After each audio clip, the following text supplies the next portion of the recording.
2025 is here, and with it comes the chance to redefine your life. In this video, we dive into 10 timeless Stoic lessons that hold the power to transform your mindset, resilience, and purpose. Stay until the end. One lesson could be the breakthrough you've been searching for. Number 1. The obstacle is the way. Let's talk about something that sounds a little crazy at first. The obstacle is the way. You might read that and think, wait, what? That doesn't make any sense. If there's an obstacle, it's supposed to stop me, right? But here's the thing, this is exactly the kind of thinking that stops most people from making real progress. When you face a challenge, your first instinct is often to avoid it, dodge it, or get frustrated that it's even there. After all, it's uncomfortable, it slows you down, and it throws you off your game. But here's where the shift in mindset happens. Instead of seeing the obstacle as something to resist, Stoicism teaches us to see it as the way forward. This isn't about pretending it's not hard, or that we don't have real emotions around the difficulty. It's about reframing how we look at the situation. When you get stuck, that's actually the moment where you have the chance to change the game entirely. The obstacle isn't something to fight, it's something to lean into, something to learn from. At first, this might seem like a huge stretch, especially when everything feels like it's falling apart. But think about it, the most meaningful progress usually comes from those moments where things aren't going your way. It's in those tough times that we learn who we really are. When you hit that wall, you can't just coast by anymore. You have to dig deep. And that digging, that effort, is where the magic happens. Stoics like Marcus Aurelius didn't believe in avoiding difficulty. In fact, they considered it part of the process. Think of it this way, every obstacle is a chance to practice resilience, patience, and strength. When you hit a snag, it's not some random, unfair thing that's happening to you. No, it's your opportunity to respond with wisdom and control. It's not the obstacle that defines you, it's how you choose to face it that matters. Here's the kicker, the more obstacles you face and push through, the more skilled you become at handling them. You start to build a kind of mental muscle. At first, it might feel like you're always getting knocked down. But after a while, you start to recognize these challenges for what they are, just another opportunity for growth. They become less intimidating, less overwhelming. You no longer see them as enemies but as allies in your quest to become better. Think about the way you react to challenges right now. Is your first instinct to get angry, frustrated, or give up? What if you paused and asked yourself, what can I learn from this? Instead of running away, you step right into the discomfort, and that's where real change happens. The key is that obstacles push you outside your comfort zone, and that's the only place where transformation occurs. When things are easy, you don't grow. You stay in the same place, thinking that comfort is the goal. But once you embrace the struggle, you start to see it for what it truly is, a necessary part of becoming the person you want to be. And here's something important to remember, you're not doing this for the end result. It's not about reaching some finish line where everything becomes perfect and effortless. The real benefit is in the process. It's in the little lessons you learn each time you face something tough and get through it, no matter how small the victory seems. So, the next time an obstacle shows up in your path, don't get discouraged. Don't view it as some unfortunate setback that's preventing your success. Instead, see it as an essential piece of the puzzle. It's part of the journey, not a detour. The obstacle itself is the way to the person you're becoming. It might be uncomfortable, frustrating, or even downright painful, but it's also the best teacher you'll ever have. And remember, the more you face, the stronger you get. So, embrace the obstacle. It's the way. Number 2, control what you can, accept what you can't. Let's talk about control. It's such a simple word, right? Yet, it holds an insane amount of weight in how we experience life. Imagine this, You're standing in the middle of a storm, the wind is howling, rain is pelting your face, and you're gripping an umbrella so tight your knuckles are white. No matter how hard you try to steady yourself, the storm rages on, totally indifferent to your struggle. Frustrating? Absolutely. Pointless? Also, yes. This is where Stoicism steps in and gently taps you on the shoulder with a lesson that's as timeless as it is freeing. Control what you can, let go of what you can't. Sounds easy on paper, doesn't it? But living it? That's the real challenge, and also where the magic happens. Here's the thing about control, most of us get it wrong. We spend so much energy trying to bend the world to our will, pushing, pulling, resisting, only to end up feeling exhausted and defeated. Why? Because we're throwing punches at shadows. There are things in this life you just can't control, no matter how hard you try. The weather, other people's opinions, random events, these are all out of your hands. So why burn yourself out trying to change them? The secret sauce lies in knowing where to focus your energy. Your actions, your thoughts, your reactions, those are your domain. That's where your power lives. You can't stop the storm, but you can decide whether to curse the rain or dance in it. It's all about shifting your mindset from one of resistance to one of flow. Now, let's dig a little deeper because this isn't just about shrugging your shoulders and saying, "Oh well, it is what it is." Acceptance isn't passive. It's not about giving up or rolling over. It's about recognizing reality for what it is and choosing to respond in a way that serves you. It's active, it's intentional, and, let me tell you, it's liberating. Think about how much mental clutter we create by obsessing over things we can't control. The what-ifs, the endless worrying, the replaying of past mistakes, it's like carrying around a bag of bricks. And for what? Does worrying about something you can't change actually change it? Of course not. All it does is rob you of peace and energy. When you let go of that burden, when you truly embrace the idea that some things are out of your hands, it's like taking a deep breath for the first time in ages. You feel lighter. Freer. Here's a trick to make this stick. Whenever you catch yourself spiraling into frustration or anxiety, ask one simple question: is this within my control? If the answer is no, let it go. Seriously, let it go. Redirect that energy into something that actually matters, something you can influence.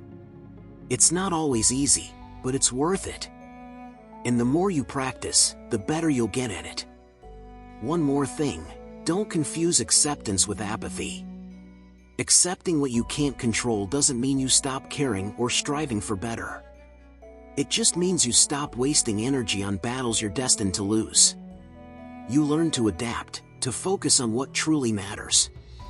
It's like playing chess. You don't waste time trying to change the rules of the game, you learn to play smarter within the rules you've got. At its core, this lesson is about freedom. Freedom from unnecessary stress, from endless worry, from the illusion that you can control everything. It's about finding peace, not in some distant, perfect version of life, but right here, right now, in the messy, unpredictable reality of it all.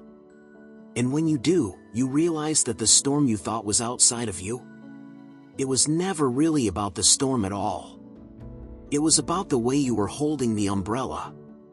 Control what you can. Accept what you can't. And in doing so, you might just change the way you experience everything. Number 3, take responsibility for your emotions. Let's be real for a second, emotions are tricky. They can hit you out of nowhere and drag you down paths you didn't sign up for. One moment, you're fine. The next, anger, sadness, or anxiety shows up like an uninvited guest at your mental party.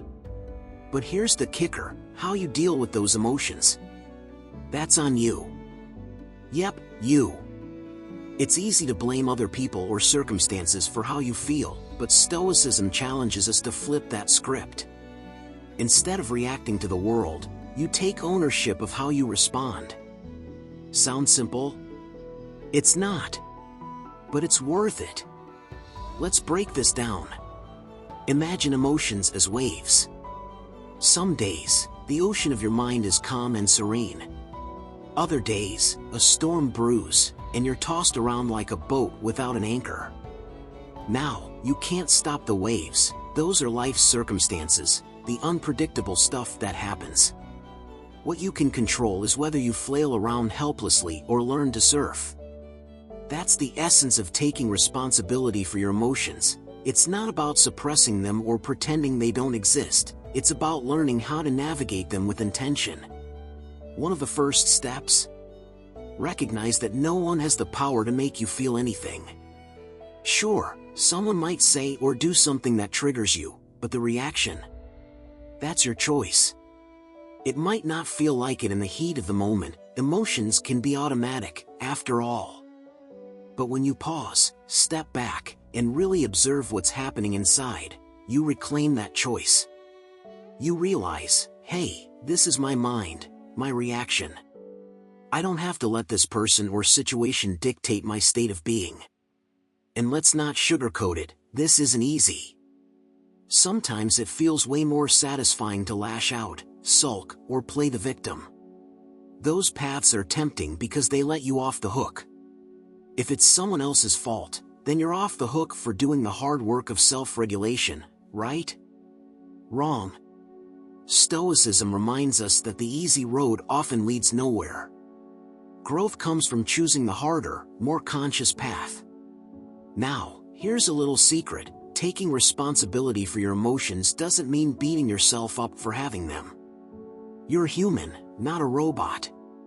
Emotions will rise, sometimes without warning. And that's okay. What matters is what you do next. Do you let anger fester and take over your day? Or do you acknowledge it, process it, and choose to respond in a way that aligns with your values? The goal isn't perfection, it's progress. Another thing, this practice isn't about numbing yourself or shutting down your feelings. It's not about being some emotionless rock who never gets affected by life. It's about balance. You're allowed to feel deeply, even. The trick is not letting those feelings run the show. Think of it like driving a car. Emotions can sit in the passenger seat. They can even navigate once in a while. But they should never, ever be in the driver's seat. What makes this lesson so powerful is that it puts the control back in your hands. You stop being at the mercy of everything and everyone around you. Instead, you become the calm in the storm, the eye of the hurricane. People might still try to push your buttons, life might still throw curveballs, but your inner peace? That becomes untouchable. You get to decide how you'll show up in the world, no matter what's going on. So the next time you feel that surge of frustration, fear, or sadness, pause. Take a deep breath. Remind yourself that these emotions are temporary, that they don't define you unless you let them. Then ask yourself, how do I want to respond? What choice would the best version of me make right now? It's a daily practice, one that gets easier the more you do it. Over time, you'll notice a shift. You'll stop reacting impulsively and start responding thoughtfully. And when that happens, you'll feel a sense of freedom that's hard to describe. The world won't have as much power over you because you'll have mastered the art of steering your own emotional ship. In the end, taking responsibility for your emotions is one of the greatest gifts you can give yourself. It's not just about staying calm or making better decisions, it's about living life on your terms. And that's a lesson worth carrying with you every single day. Number 4, silence can be a form of strength. Alright, let's dive into something that might sound a little odd at first. Silence can actually be a form of strength. We live in a world where noise is everywhere. People talk constantly, opinions are tossed around like confetti, and social media never lets you forget that everyone has something to say. So, when you hear someone talk about silence being a powerful tool, it might feel like a radical idea. But it's not. In fact, it's an essential lesson, especially if you're serious about mastering your emotions and gaining control over your life. At first glance, silence might seem passive. After all, when you're quiet, you're not doing anything, right? But this is where the Stoics offer a perspective shift. Silence, when used intentionally, is a powerful choice. It's a conscious decision to withhold from reacting or engaging in every little thing that comes your way. In a society where people are quick to speak, argue, or defend themselves, silence can actually be the strongest response. It's not about being mute for the sake of avoiding conflict, it's about taking control of your own energy, thoughts, and actions. Think about how many times you've felt the pressure to respond immediately. Whether it's a comment on something you care about, a criticism, or even just the urge to share your opinion because everyone else is doing it, silence is the opposite of that knee-jerk reaction. It's not a passive retreat, it's a way of asserting control over what's happening around you. In those moments, choosing silence can give you the power to decide how and when to act, instead of reacting impulsively. And that's the essence of strength, not letting external circumstances dictate your internal peace. There's an undeniable strength in withholding words, especially in heated situations. When things get tense, it's easy to jump in with your own thoughts or try to out-argue someone. But in that rush to speak, there's often an overlooked opportunity to simply listen. Silence allows you the space to process. It creates a moment of pause, giving you a clearer perspective on what's actually going on. Instead of getting caught up in the noise of the moment, silence can ground you, helping you to choose your words and actions with purpose and precision. Now, silence also reflects a deep sense of inner confidence. Think about it.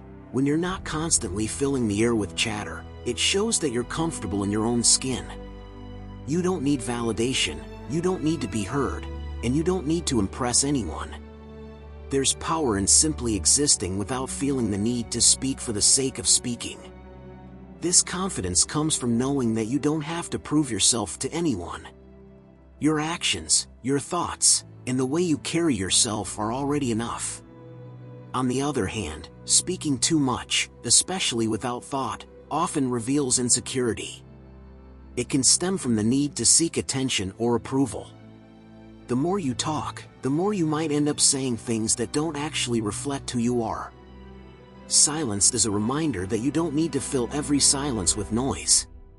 It's an act of control, a way to maintain your peace while others might be scrambling to fill the space. But let's be clear, silence isn't about avoiding important conversations or shutting yourself off from the world. It's about using silence with intention. When you do speak, your words hold more weight. They carry more meaning because they're not lost in the sea of everyday chatter. It's like that moment when you finally speak up after a long pause, and suddenly, everyone's paying attention, because you've shown that you're not just talking for the sake of it. Your silence makes your words more deliberate, more impactful. And let's not forget, silence also plays a crucial role in emotional regulation. When emotions are running high, speaking out of anger, frustration, or even excitement can lead to regret. Silence gives you the opportunity to cool off, gather your thoughts, and decide how to respond thoughtfully. It's in this silence that you regain control over your emotions instead of letting them control you. The Stoics believed that mastering your emotions was key to living a virtuous life, and silence is a powerful tool in this emotional mastery. So, the next time you're in a situation where the temptation to speak up or react is strong, remember this: silence can be a form of strength. It's not about being quiet for the sake of it, but about choosing when to speak and when to hold back. It's an act of self-control, of self-assurance, and of peace. In a world that's constantly clamoring for attention, silence speaks volumes, if you're willing to listen. Number 5. Treat every interaction as an opportunity for virtue. Alright, let's dive into something that can completely change the way you look at people and situations. Imagine for a moment that every single interaction you have, no matter how big or small, is a chance to practice virtue. Not a chore, not a test, but a genuine opportunity. It's kind of wild when you think about it, right? Even the most mundane conversations or frustrating encounters can become moments where you sharpen your character. Stoicism, at its heart, is about living in alignment with your values. But let's be honest, most of us don't wake up each day thinking, how can I embody wisdom, courage, and kindness in every conversation? Life's messy, people are unpredictable, and our patience? Well, let's just say it has its limits. But here's where this idea gets exciting. What if, instead of reacting automatically to whatever comes your way, you chose to see these moments as practice? Little chances to flex your virtue muscles. Let's unpack this with a twist of reality. Not every interaction will feel virtuous. Some people will test you. They'll push buttons you didn't even know you had. Others might bore you out of your mind. But here's the kicker, that's the point. Stoicism isn't about living in a bubble where everyone is nice, agreeable, and endlessly fascinating. It's about thriving in the real world, where challenges are part of the deal. So, how does this work? Let's break it down. First off, decide what virtues matter to you. For the Stoics, it was stuff like wisdom, courage, justice, and self-control. You don't have to stick to their list, though. Maybe kindness, patience, or honesty speaks to you more.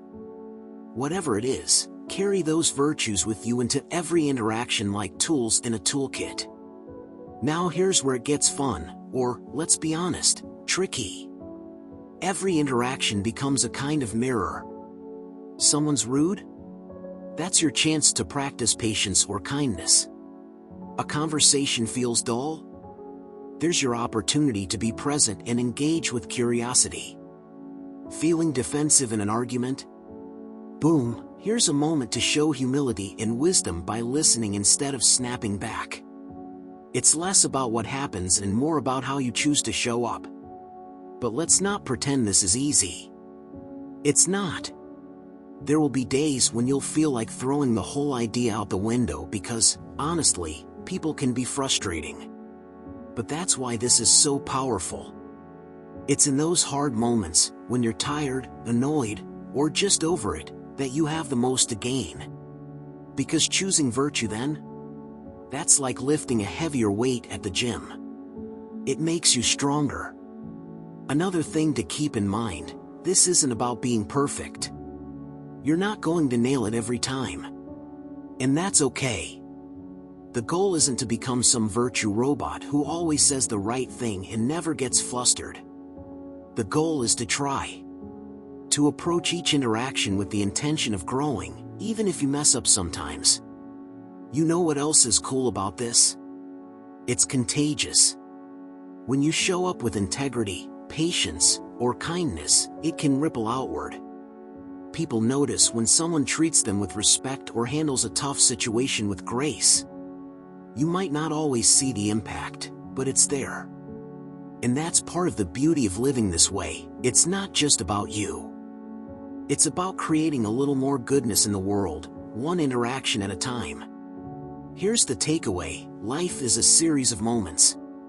Interactions stack up to become your days, your relationships, your legacy. Treating each one as a chance to practice virtue isn't just a Stoic idea. It's a way to bring purpose into the everyday. It transforms the ordinary into something extraordinary. So the next time you're faced with a conversation, a challenge, or even a casual hello, remember, you've got an opportunity to choose virtue. And that choice? It changes everything. Number 6, don't argue, exhibit quiet confidence instead. Arguments. They're like quicksand for your peace of mind. Once you step into one, it's hard to get out without feeling drained, frustrated, or downright stuck. Think about it. When was the last time a heated argument actually changed someone's mind? Rarely happens, right? That's because arguments aren't about understanding, they're about winning. And Stoicism? It's not about winning. It's about living in harmony with yourself and the world around you. So, instead of arguing, let's talk about a better way: quiet confidence. Picture this. Someone challenges your ideas, maybe even throws a few insults your way. Your instinct might be to snap back, to prove them wrong, to defend your honor like you're in some gladiator arena. But what if, instead, you just paused, took a breath, smiled, even? What if you let their words hang in the air, unchallenged, and responded with calm certainty instead of a fiery comeback? That's quiet confidence. It's the ability to hold your ground without making a scene, to stand firm without needing applause. The beauty of this approach is that it completely flips the dynamic. Most people expect you to fight back, to get riled up, to engage in their chaos. But when you don't take the bait, it's disarming. It shifts the power dynamic in your favor, not because you've overpowered them, but because you've risen above the need to. That's strength. Real strength. The kind that doesn't need to shout to be heard.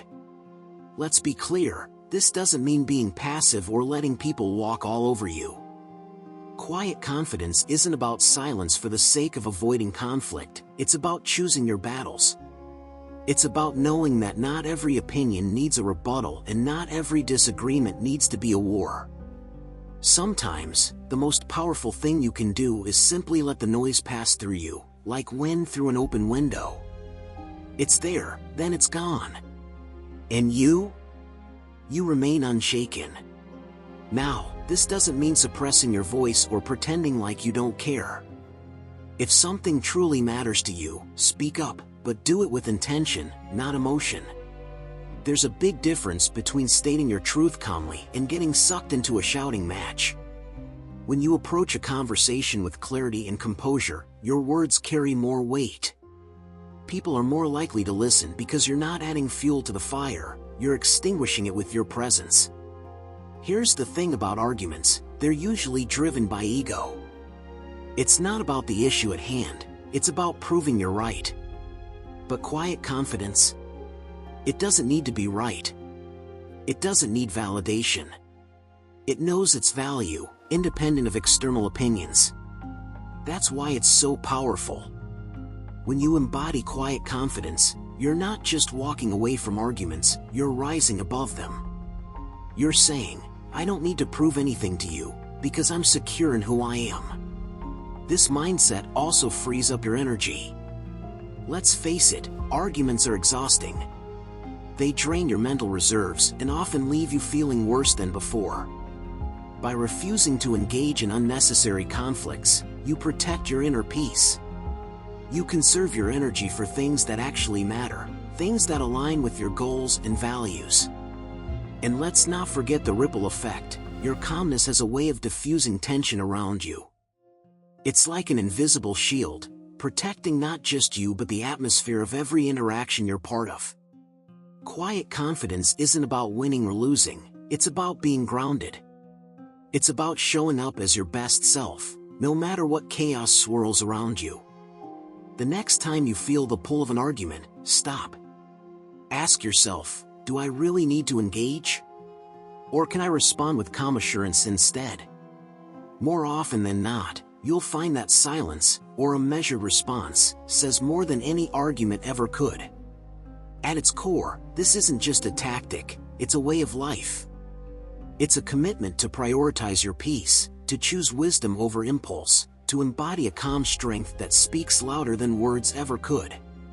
So, in 2025 and beyond, let your quiet confidence do the talking. It's not about avoiding conflict, it's about transcending it. And trust me, that's a power no argument can match. Number 7, view insults as reflections of others, not yourself. Let's talk about insults for a moment. You know, those sharp words that people throw at you like darts, aiming straight for the heart. It's easy to feel like they're personal attacks. And why wouldn't you? They sting, they hit you where it hurts, and they leave you questioning your worth. But what if I told you that the real power isn't in the insult itself? What if I told you that the real power lies in how you choose to interpret it? Here's the thing, Insults aren't really about you. They're about the person throwing them. Think about it for a second. When someone lashes out with hurtful words, what they're actually revealing is something about their own state of mind. Maybe they're angry, frustrated, or feeling inadequate. Maybe they're having a bad day, or maybe they've been carrying around resentment for way too long. The point is, the insult is a reflection of their inner world, not yours. Now, I know it's tempting to take it personally. When someone calls you something hurtful, it's natural to feel like it's a direct attack on who you are. You might want to defend yourself, prove them wrong, or maybe even lash out in return. But here's where Stoic philosophy offers a game-changing perspective. You don't have to internalize their words. The Stoics, like Marcus Aurelius and Epictetus, believe that what other people say or do is beyond your control. What is within your control is how you respond. So, when someone insults you, remember, it's not a reflection of your character or worth. It's a window into their own frustrations, insecurities, and worldview. You don't need to carry their negativity with you. It doesn't belong to you. Think about it this way: when someone hurls an insult your way, it's like they're handing you a hot coal. You have two choices. You can grab that coal and burn yourself with it, or you can simply let it fall to the ground and keep walking. The choice is yours. But the key here is recognizing that the coal, just like the insult, is theirs, not yours. You don't have to react. You don't have to take it in. You don't have to carry it. This doesn't mean you should never stand up for yourself or let people walk all over you. No, that's not what we're saying here. It's about understanding that the power of their words comes from how you choose to engage with them.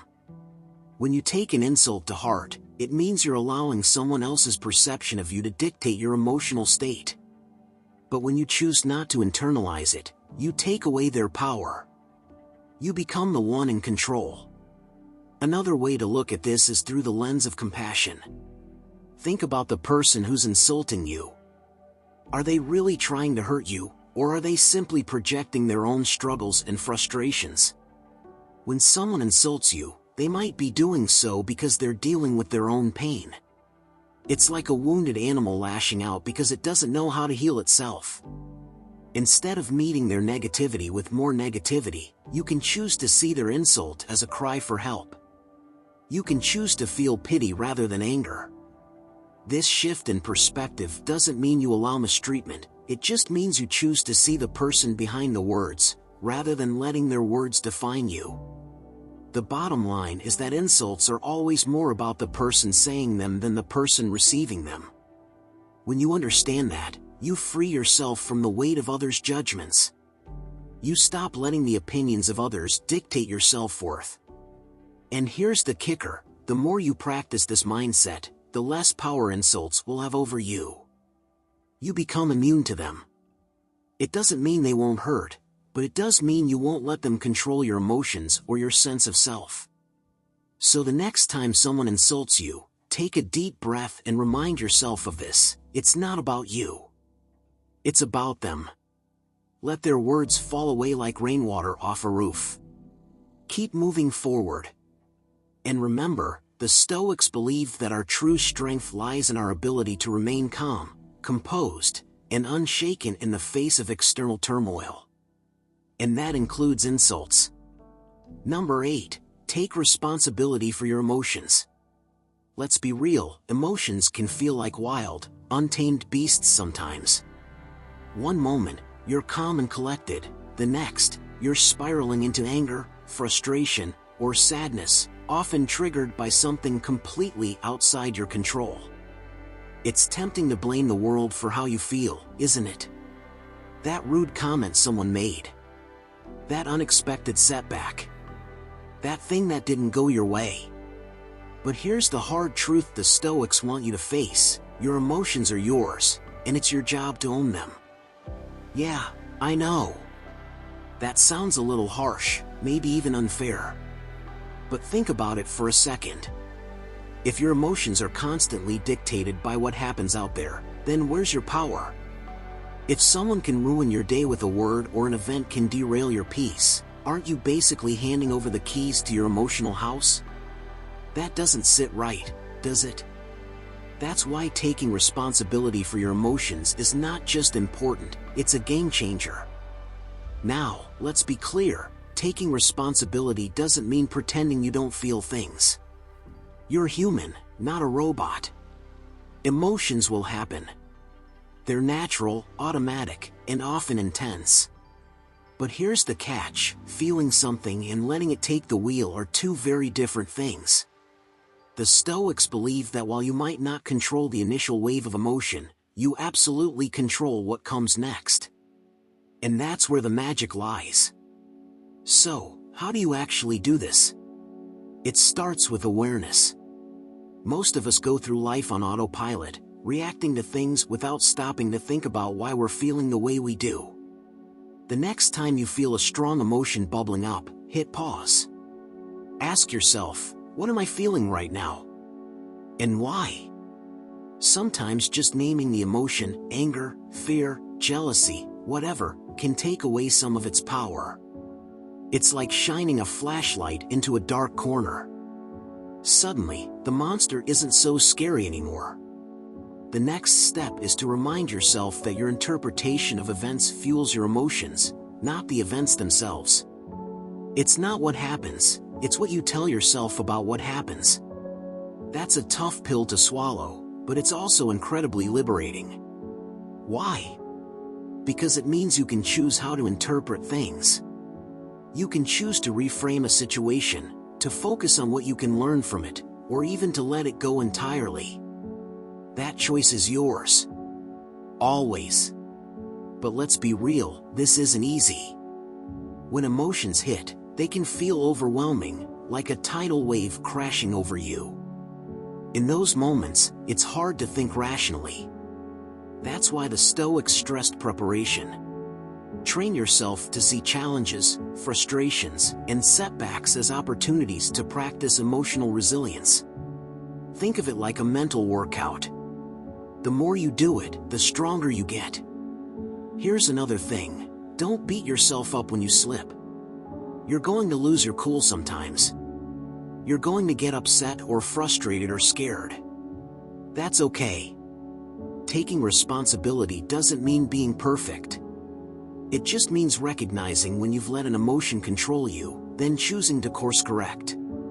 The goal isn't to never feel, it's to feel without being a slave to those feelings. And let's talk about freedom for a second, because that's really what this is all about. When you take responsibility for your emotions, you free yourself from being at the mercy of the world. You stop waiting for other people to act right or for life to go your way in order to feel okay. You realize that peace, happiness, and clarity don't come from outside, they come from within. That's a level of control that no one can take from you. So, here's the bottom line, your emotions are yours. They're not someone else's fault, and they're not some mysterious force you can't handle. They're signals, not dictators. Take responsibility for them, and you'll discover a strength you didn't know you had. Because at the end of the day, emotional freedom isn't about suppressing how you feel, it's about owning it. And when you own it, nothing can own you. Number 9, train your perception to see events as neutral. Life is wild, isn't it? One moment everything's smooth sailing, and the next, it feels like the universe just threw a curveball straight at your face. But here's the thing, the Stoics believe that events themselves are neutral. Yeah, you heard that right, neutral. The good, the bad, the catastrophic, the miraculous, none of it carries meaning until you assign it. It's not what happens that defines your experience, but how you interpret it. And guess what? That interpretation? Totally up to you. Now, I know what you're thinking, neutral? Seriously? How am I supposed to see something painful or frustrating as neutral? It's not about pretending things don't matter or turning off your emotions like some kind of robot. It's about stepping back, creating a little space, and realizing that the event itself isn't the problem. The story you tell yourself about it. That's where the trouble starts. Let's break it down. Something happens, it's just a fact, an occurrence. But your mind doesn't like leaving things as facts, does it? Nope, it wants to add commentary, slap a label on it. This is bad, or this is unfair, or why me? That's your perception talking. It takes the raw material of reality and spins it into a narrative. And once you've decided something is terrible, your brain will find all the reasons to back that up. It's like giving a spotlight to the worst-case scenario. But what if you could train yourself to pause before the labeling starts? What if you could see the event for what it truly is, just an event? This isn't about being in denial or pretending life doesn't come with challenges. It's about shifting your focus. Think of perception as a lens. A dirty lens distorts what you see. Everything looks murky, skewed. But if you clean the lens, if you adjust the way you view things, you start to see the world as it is, not as your fears or frustrations make it seem. Suddenly, that disaster isn't a disaster anymore. It's just something that happened. No more, no less. Easier said than done, right? Sure, but that's why it's called training your perception. It takes practice. Every time something unexpected or challenging pops up, you've got a choice: react immediately and emotionally, or pause and observe. Ask yourself, what is this event, really? What am I adding to it? Most of the time, you'll realize you're piling on a ton of unnecessary baggage. When you start seeing events as neutral, something amazing happens. You take back control. You're no longer at the mercy of life's ups and downs, tossed around by every twist in the plot. You become the calm in the storm, the steady hand on the wheel. You stop wasting energy fighting things you can't change and start focusing on what you can control, your reaction. Here's another kicker: viewing events as neutral doesn't make life boring or gray. Quite the opposite. It frees you to experience things as they truly are, without the weight of judgment dragging you down. It's like taking off tinted glasses. You see the world more clearly, more vividly. You stop getting stuck in good or bad and start living in the present, fully and honestly. And don't worry, this doesn't mean you'll become some emotionless Zen master overnight. You'll still feel things. You'll still have moments where your perception runs wild. The key is to catch yourself when it happens, to step back and say, wait a second, is this event really as catastrophic as I'm making it out to be? Or is it just my mind playing tricks on me? That little pause? That's where the power lies. So, in 2025, make this a priority. Train your perception like you're training a muscle. Start small. Practice on the little annoyances, a delayed plan, a harsh comment, a sudden change in routine. Notice how your mind reacts, then challenge it. Over time, you'll get stronger, sharper. You'll start seeing things differently, and that difference? It's life-changing. Events will still happen. The world will keep turning. But you'll move through it with a quiet, unshakable strength, grounded in the knowledge that nothing is good or bad until you decide it is. And that, my friend, is true freedom. Number 10. The dichotomy of control applied to opinions. Let's dive into something that can completely change how you interact with the world: the dichotomy of control, especially when it comes to people's opinions. This Stoic lesson is about understanding what you can control and what you can't, specifically when it comes to how others see you. It's easy to get caught up in trying to influence how people think about you. But here's the catch: no matter how hard you try, you cannot control others' opinions. This is a crucial realization that can free you from the endless loop of seeking approval, validation, and constantly worrying about what others think. Think about it. How often do we find ourselves obsessing over other people's views? Maybe someone disagreed with something you said, or worse, they criticized you. Instantly, you feel your confidence drop. You start questioning your decisions, rethinking your words, and wondering if you've made a mistake. The problem is, you're allowing their opinions to take up mental real estate. But the truth is, you can't control their perceptions, no matter how much you try to change or adjust yourself to fit their mold. At the core of Stoic philosophy is the idea of recognizing what's within your control and what's not. When it comes to other people's opinions, this is the perfect application. You can control your actions, your thoughts, and your responses. But you cannot control how others perceive or judge you. Once you grasp this, it's a game changer. It's like giving yourself permission to stop worrying about the opinions that are beyond your reach. You can't force someone to think you're right, or that you're likable, or that your ideas are brilliant. But you can choose how you respond to their opinions. Let's break it down a bit. When someone shares their opinion about you, whether it's positive or negative, it's coming from their own lens, shaped by their experiences, beliefs, and emotions. So, when you try to change their perspective or make them see you differently, you're fighting a battle with no winner. You can never fully alter their perception of you. And trying to do so is exhausting. But here's the key: the more you try to control their opinions, the more you give away your personal power. You end up putting your happiness in the hands of others, which is a dangerous game. The Stoics would say this is a waste of energy. They focused on controlling what they could, their own actions and reactions. So instead of getting caught up in the never-ending pursuit of approval, why not take a step back and think, what can I control here? You can control how you respond to criticism. You can choose to listen with grace or to let it roll off your back without letting it define your mood. You can choose not to engage in a pointless argument just to prove yourself right. And most importantly, you can choose to stay true to your values and your character, regardless of what others might think. Now, let's get real. Letting go of the need for validation doesn't happen overnight. It's a process. The fear of judgment is deeply ingrained in most of us, and breaking free from it requires practice. But each time you catch yourself slipping into the habit of caring too much about what others think, take a step back.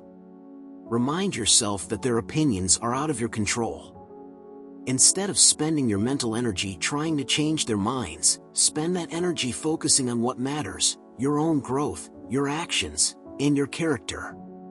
Here's another aspect to consider: when you release the need for others to approve of you, you're also giving them permission to be themselves. Think about it.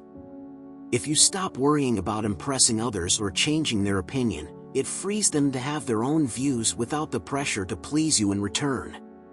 This mutual freedom allows for more authentic interactions. You're no longer playing a game of who can impress whom, but instead, you're living and acting based on your own values. In the grand scheme of things, worrying about others' opinions is like chasing your own tail. The more you try to control it, the more you end up running in circles. But by embracing the dichotomy of control, you realize that what others think of you is none of your business. The only thing that matters is how you view yourself and how you choose to act in the world. When you accept that their opinions are theirs to carry, and you don't need to shoulder that burden, you can finally walk with your head high, free from the weight of unnecessary judgment. So, the next time you feel yourself caught in the trap of wanting to change someone's opinion, ask yourself, what's in my control here? Focus on the things you can shape: your actions, your mindset, your responses. And let go of everything else. That's where true freedom lies. 2025 is your year to embrace resilience, clarity, and purpose with the timeless wisdom of Stoicism. These 10 lessons can truly transform your life, but only if you apply them. If this video inspired you, hit like, share it with someone who needs it, and subscribe for more powerful insights. Remember, every step forward is a step toward becoming your best self.